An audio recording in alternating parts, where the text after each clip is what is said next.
What's up, guys? Welcome back to another episode of From the Sidelines. We are currently still traveling the globe, or just North America. We went to Florida, we went to Atlanta. We're back in Atlanta. We've got some cool videos. Check them out on our channels. We got some cool interviews at the park. Please make sure you like, share, and subscribe. We'd really appreciate it. First things first, the NBA. A lot of big news going around the NBA. I would say the biggest news, Jalen Brunson signing a 4-year, $156 million contract extension. Now, I'm going to sound like John Madden. Now here's a guy waiting for a 5-year, $269 million deal in only another year away, but he decides to take a team-friendly deal. They're building the Villanova core. Everybody On the team basically has played for Villanova. I think Tom Thibodeau might have a love for Villanova. Brunson should never have to pay for the finest Italian meal in New York ever again. He shouldn't. He really shouldn't. You know, you only have one chance at this, and you might as well take as much money as you can get. But why not take one chance and make it so many chances by winning so many more championships? Yeah, this gives them flexibility to sign big names in free agency and also maybe pay some of the core guys that are coming up on contracts that they currently have. I guess that leads me to my next guy who didn't really cooperate with his team, Paul George. And by his team, I meant his former team, the Los Angeles Clippers, my team. It's just been rough. If you ask me today if we got anything for Paul George after giving up 7 first-round picks and Shai Gilgeous-Alexander, I'd be like, of course we did. We could have at least gotten a second. How about 0? Nada. They didn't even do a sign-and trade. They just signed him. The Clippers got nothing. Disrespectful to Paul George, and honestly, just a bad look for the Clippers. What do you think? I think Lakers fans are really happy right now. Although they didn't have a great offseason, they didn't really sign any big-name free agents that they wanted to sign, such as Klay Thompson or DeMar DeRozan. They got to see that their crosstown rival got absolutely nothing for Paul George. What are you doing, goggles right now? Oh, it's double zeros. It's the amount of money you Enough guys got for Paul George. I get it, yeah. And double zeros, this is how much playing time Kawhi will get next year after withdrawing from the Olympics. Usually withdrawal means something good, right? You're getting money. No, Kawhi Leonard's getting money. He's just never playing. The report came out that Steve Ballmer, the Clippers and the USA national basketball team decided that together, along with Kawhi Leonard, it'd be a good idea for him to step away from the team, although having an excellent showing in practice, to really focus on the upcoming season. So, I mean, obviously, that's Kawhi's the most corporate thing I've ever heard in my life. Kawhi's just say he can't play. Whether he's not playing in the playoffs or he's not playing in the Olympics, he doesn't play when it matters most. So, whoever thinks in some small part of the universe that guy still will bring the Clippers a championship, they're insane. Guess what? I'm insane. I'm aware. I have to deal with you every week on the show. Deonte Murray. Deonte Murray was recently traded from the Atlanta Hawks. As a Hawks fan, I'm glad I get to keep this jersey and I don't have to trade it in for another one. I get to keep my Trae Young jersey. We shipped out Deonte Murray. I'm a little unhappy about what we got back for the guy. We got, 2 first-round picks? Larry Nance Jr. and 2 other players, one of them being Dyson Daniels, the standout point guard from Australia. He's a good defender. He's definitely not Dejounte Murray. And you're unhappy with 2 first-round picks. You think you could have gotten more. I'm unhappy with 2 first-round picks because we got 2 first-round picks for an all-defensive guy in Dejounte Murray, and the Nets got 5 first-round picks for Brooklyn Nets standout Mikal Bridges. I mean, don't get me wrong. Mikal Bridges is a walking bucket. He can play defense, but Dejounte Murray can kind of do the same things. He can guard 1 through 3, maybe 4. He always guards Kevin Durant when Kevin Durant comes in town to play the Hawks. That's a good point. What do you think about that Mikal trade? I think they gave up maybe a little too much for him. I think the big loser in this conversation is the Atlanta Hawks. Who only got 2 first-round picks for Dejounte. Dang. The Hawk in the room. And they also drafted Zachary Shai, the most unhyped first overall pick in the 21st century. Not to say the guy won't ball out. I've seen his highlights. He's athletic. He looks like a young Russell Westbrook, but can shoot. He's great. I think he needs some time in the league to develop. I don't think he's going to be a starter right away, which, although I think he should be because he's a first-round pick, I think he's probably going to come off the bench a little bit. Really? You do? But, to agree with you, though, I mean, Bronny James has been getting all the media attention. No one else. Not even Dalton Connect. Well, I wasn't going to give him attention on From the Sidelines, but now we will. Now we will. You sound like an old Italian lady. Well, that's how I feel about him. I feel like the old landlord upstairs. Like, enough with the Bronny James. The dinner's ready. I mean, good for him, you know? It's cool seeing him in a Lakers jersey. Him and LeBron together is 69. Some other NBA news. Klay Thompson was traded to the Dallas Mavericks for two second-round picks. Two second-round picks in what, like 2031? Yeah, these guys are like currently they're in Peachtree Elementary School. That's where they are right now. Yeah, I mean, it's basically... Like they're actually the kids acting on Abbott Elementary TV show. And, those are the kids. And Deuce Tatum is reportedly one of the other people they're interested in drafting. I mean, this is kind of an interesting trade. I think it's a good trade for Dallas. I think Klay Thompson needed a new change of scenery, get his confidence back up. I mean, the guy's one of the best three-point shooters of all time. He still has that stroke. And I think he's going to find it in Dallas. I think he just needs a little bit of a revamp and scenery. But 2 first-round picks for Klay Thompson, I mean, it's kind of abysmal. Second-round picks, not even first-round picks. That's crazy. Really? I don't think you could have gotten a first for Klay at this point in his career. Not a first, but maybe some players. I mean, the Golden State Warriors have had kind of a, I don't want to say stupid or lackluster offseason. They trade Klay for 2 second-round picks, like you said. They had a deal for Zach LaVine, and all he had to give up is Chris Paul. But they were like, no, we're just going to cut Chris Paul, lose some money, and not get one of the most athletic, big playmaking players in the NBA. So that's why you've been telling me you think the Warriors are on the decline. Their window is over 100%. Interesting. There's no way of them. Well, let's talk about another team on the West Coast whose window is opening with the signing of Double D, Daniel DiMaggio. No, DeMar DeRozan. The more I say it, the more I like it. This is not a LeBron crown. This is a King's crown. Obviously, they've become better, but does that send them over the edge? I mean, I think they're going to make a late playoff run. They're definitely going to make the playoffs. I think they should make it past the first round. You have an electric catch-and-shoot, pick-and-roll player in De'Aaron Fox and Domantas Sabonis, and now you add a proven veteran that can not only handle the ball and take some pressure off of De'Aaron Fox, but can knock down that mid-range. He's the second option now. DeMar? No, I still think he's the third option. It's De'Aaron, it's Domantas, and then it's No, I think DeMar. It's De'Aaron, and then it's going to be DeMar. I mean, you still have Keegan Murray on this team, Malik Monk, Kevin Huerter. This is a stacked team. I'm just excited to see them hit the road, get out there during the NBA season, and I can't wait for the new 2K so I can play with the new squads. Oh, yeah, me too. Well, some other Olympic news. Well, first, before we move on, I wanted to ask you a question. Ant Edwards the other day said that he's the number 1 option and that everyone on the team needs to learn how to play around him. What I want to ask you is, who do you think the number 1 option on the USA men's Olympic basketball team is? Not the guy who eats hot fries for breakfast. I mean, what is he, 23 years old? I love the talk. I love the talk, but who's the what? The leader? Who is the number 1 option, scoring option on the team? I want to say Steph Curry. In terms of scoring. In terms of leadership, LeBron James. Okay. I've said what I've said. I want to ask you the same thing. Who do you think is the best, who is the number 1 scoring option, and also who is the leader? 2 different questions. It's interesting. I think I'm going to have to agree with you 100% that the leader is LeBron James. Everyone in the Olympic camp voted that he's the best player on the team. I mean, he was kind of... Kevin Garnett said the other day that LeBron James could probably play 10 more years in the NBA in like a Draymond Green kind of role. And I mean, that's kind of what he did the other day. Draymond catching a stray. That's what he did the other day in the Olympics. He kind of took a little step back from the scoring, and he was just passing, playing some good because defense. He's got the best players in the world around him. He doesn't have to put up He doesn't 28, have to, you know, yeah. on 54% shooting. He can get a bunch of rebounds, assists, steals. He was getting blocks. I mean, he looked crazy out there. He looked like the young LeBron. I really want to know who you think that number one scoring option is. That's so tough, man. That's why it was tough for me. I'm gonna say I know he's not healthy right now, but I think it's Kevin Durant. You do? I do think it's Kevin Durant.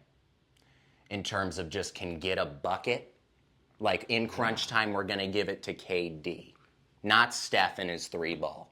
I think I think Kevin Durant's going to get the first look at that shot. All right. I mean, Kevin Durant's hurt right now. The starting lineup the other day was Steph Curry, Devin Booker, Drew Holiday, LeBron, and then Joel Embiid. My personal lineup that I would want to see, I'd want to see LeBron at the 1. I'd see Curry at the 2. I would see AD at the 4, Joel at the 5, and then Kevin Durant at the 3. Just kind of outsize them a little bit. And, I mean, you're not going to get a board over Kevin Durant, LeBron James, Anthony Davis, and Joel Embiid. It's just going to be impossible. So I think we just outsize everyone in the Olympics. But wait, and I trust Steve Kerr's coaching ability. Kawhi Leonard's on the team, too. Oh, wait, no. His Kawhi-Fi disconnected. Replaced by Derek White. Oh, yeah, Derek White. Yeah. Who's, he'll scrap in there 7 minutes a game and do his thing, I mean, they've got 3 Celtics on the team. Jason Tatum, Drew Holiday. And Jalen. Oh, no, not Jalen Brown. Derek White. Well, Drew Holiday put up, Celtics finals numbers the other day. He had like 12 points, a beast. like 5 boards, 5 assists. I mean, he's insane, man. He's a beast. One other thing to note. Kind of a cool fact, Rudy Fernandez has been playing with Team Spain in the Olympics since 2004. Wow. And when he plays this year in 2024, he will be the first man ever in men's Olympic history to compete in 6 Olympics with one team. That's really crazy. 6 Olympics? 6 Olympics, Mr. Rudy Fernandez. That's 24 years. It's 20 years. 20 years, okay. Because 2004, 2008, 2012, 2016, 2020, 2024. Wow. I was wrong. That's ever more impressive. You've been in the Olympics longer than I've been alive, Rudy. Just a little bit shorter than I have been alive. Longer than he? No, I guess not. No. Okay. Anyway. When were you born? 2003. He was in the Olympics in 2004. I know. I was just trying to make it sound even more impressive than it already is. You were alive, man. All right, let's switch it up. Let's switch it up a little bit. Switch it up. Let's go to the ballpark, huh? Former MVP Christian Yelich is mashing this year. I mean, it looks like former MVP Christian Yelich and not the Christian Yelich we've seen the past couple years. He's got a .327 batting average and a .412 on-base percentage. The guy is on base every at-bat, pretty much. He is the Milwaukee Brewers. I mean, this guy deserves a lot of credit, don't you think? I mean, yeah. Yelly is amazing. Yelly, baby. He's so good. He has that beautiful swing. Yeah. And it's just really cool to watch him play some baseball. But I think he fell off a little bit, so it's nice to see him get his groove back. Exactly. He was literally the MVP. He had back-to-back seasons of .320 batting averages. What's that movie with Whoopi Goldberg, how Stella got her groove back or something like that? This is how Yelly got his groove back. Another guy who's balling out is Bobby Witt Jr., not to be confused with his father. That's why I added the junior on there. You probably don't know about Bobby Witt because he plays for the Kansas City Royals, but this guy is their franchise cornerstone. I think he's playing like the best shortstop in the league with a .327 batting average, 63 RBIs, and 22 bags to go along with. I'd love to have him on my team. I love you, Francisco. I would never pick anyone over you. I was about to say, you just said he's playing like the best shortstop in the league, and somewhere Francisco Lindor heard you, and he probably cried a little too. Well, I know. I talked to Francisco. He's watched a couple episodes of From the Sidelines, so hopefully he doesn't see this part. I love you, Francisco. Let's talk about some dynamic duos. Cullen Mac, Daniel DiMaggio. Right. But I want to talk about some dudes. No, Cullen Mac, Daniel DiMaggio, the 2 guys from Brokeback Mountain. Who else? Who else do we have? Batman and Robin. Harold and Kumar. The Vince Vaughn and Owen Wilson in Wedding Crashers. Yeah. Give me one more. Kyrie and LeBron. Boom. Clay and Steph. Well, now you're getting rolling. I'm getting rolling. Don't let me get too hot here. Right. I'll go on forever. Right. But let's talk about the guys in the Bronx Bombers. The Yankees have not been playing, great as of lately, but they have 2 guys really trying to carry them. Their names are Juan Soto and Aaron Judge. I don't know if you've ever heard of these guys, but they're pretty darn good at baseball. Yeah, there's nothing else to say here other than the Yankees are solely competing right now because of those 2 guys. They're riddled with injuries, but those 2 guys are keeping them on their backs. I will say, though, we saw them play the Tampa Bay Rays at the Trop last week, and neither one of them looked too good, to be honest with you. You still, all eyes were on them when they were at the plate. Yeah, Aaron Judge is 8,000 and Juan feet Soto's tall. got a .500 on base percentage, pretty much. So, anyway. Yeah. Oh yeah, and I just wanted to mention a crazy stat, like you mentioned the Rudy Fernandez stat. I don't like complimenting the Phillies, but it's a fact. All right, it is a fact. The Phillies pitching staff is leading the league in wins with 61, ERA with 3.21. That's ridiculously low, and strikeouts with 852 strikeouts. Wow, man, Phillies, you guys are awesome. No, anyway. All right, enough of teams that I don't like. Exactly. Let's go to another sport. NFL time. It's the off season. Training camp is starting. There's not too much mumbling and rumbling going around, but there are a couple notable things we'd like to talk about.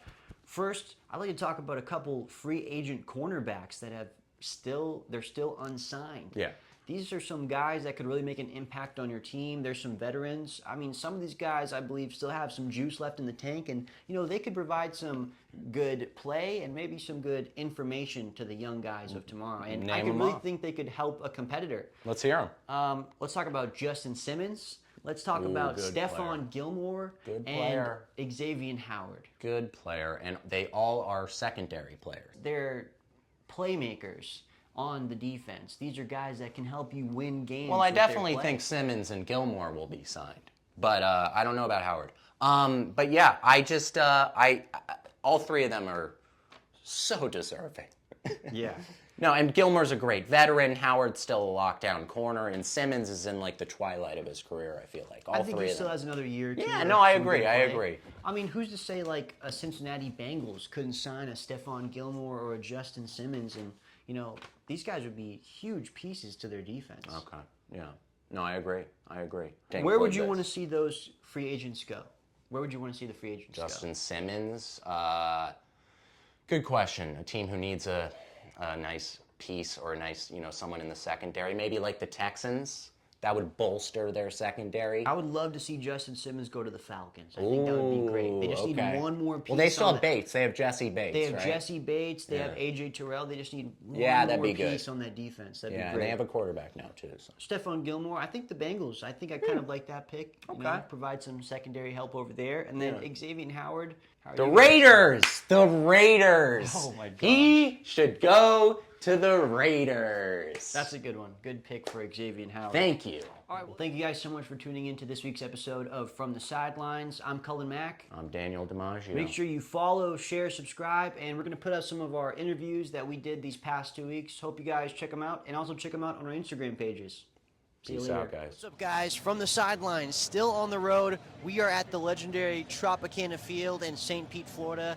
Or if you know it as the Tampa Bay Rays field. I just like the AC and this humidity. It's kind of nice. I feel like I'm under like a big top at a circus. I feel like a Tampa Bay Ray inside of an aquarium right now. We've got some cool interviews outside the park, so come check them out. Cullen Mac here at Ferg's in St. Pete Beach. I'm here with Ray.